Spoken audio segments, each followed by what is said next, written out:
அனைவருக்கும் வணக்கம். விட்டு கொடுப்போர் கெட்டு போவதில்லை.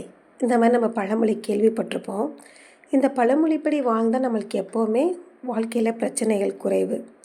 இல்லை நான் விட்டு கொடுக்க மாட்டேன் அப்படின்னா அதுவே நமக்கு எப்போவுமே ஒரு மன உளைச்சலாக இருக்கும், பிரச்சனையும் உண்டு பண்ணும்.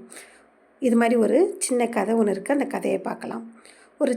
ஒரு கிராமம். அந்த கிராமத்தில் நிறைய மக்கள் வாழ்ந்தாங்க. அவங்களுடைய ஒரு ஞானிகள், நல்ல அறிவியல் சிறந்த ஞானிகள் 2 பேரும் இருந்தாங்க. இவங்க ஒரே தெருவில் வசித்து வந்தாங்க. அவங்க 2 பேரும் அறிவியல் சிறந்திருந்தாலும் அவங்க 2 பேருக்குள்ளே ஒரு ஈகோ. நான் சிறந்தவனா, நீ சிறந்தவனான்னு சொல்லிட்டு 2 பேருக்குள்ளே ஒரு ஈகோ இருந்தது. 2 பேரும் பேசிக்க மாட்டாங்க, இப்போ எதுவும் பழக மாட்டாங்க. அப்போ ஒரு நாள் என்ன பண்ணால், அது ஒரு சின்ன குறுகிய சாலை. அந்த சாலை வழியாக இவங்க 2 பேருமே நடந்து வரப்போ நேருக்கு நேராக சந்திச்சுக்கிறாங்க. அப்போ என்ன பண்ணுறாரு, ஒரு ஞானி என்ன சொல்கிறாரு, நான் முட்டாள்களுக்கு வழி விடுவதில்லை அப்படின்னு சொல்கிறாரு.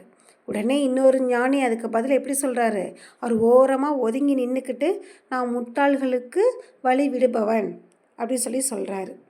ஓகேவா? இந்த கதை என்னது, இவங்க 2 பேரும் ஒருத்தர் என்ன பண்ணுறாங்க, அவமானப்படுத்துறதுல தான் குறியாக இருக்காங்க தவிர, இதில் ஒருத்தங்க ஒதுங்கி நின்று வழி விட்டுருந்தால் இன்னொருத்தவங்களுக்கு ஈஸியாக இருக்கும் இல்லையா?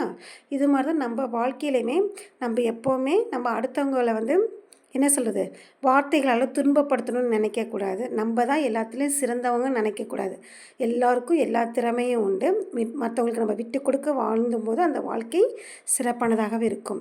இந்த மாதிரி கதைகள்லாம் தயவு செஞ்சு உங்கள் குழந்தைங்களுக்கு சிறு வயதிலே சொல்லுங்கள். அப்போ தான் அவங்க நல்ல பழக்கத்தோடு வருவாங்க. ஓகே, மீண்டும் ஒரு சிறிய கதையில் சந்திப்போம்.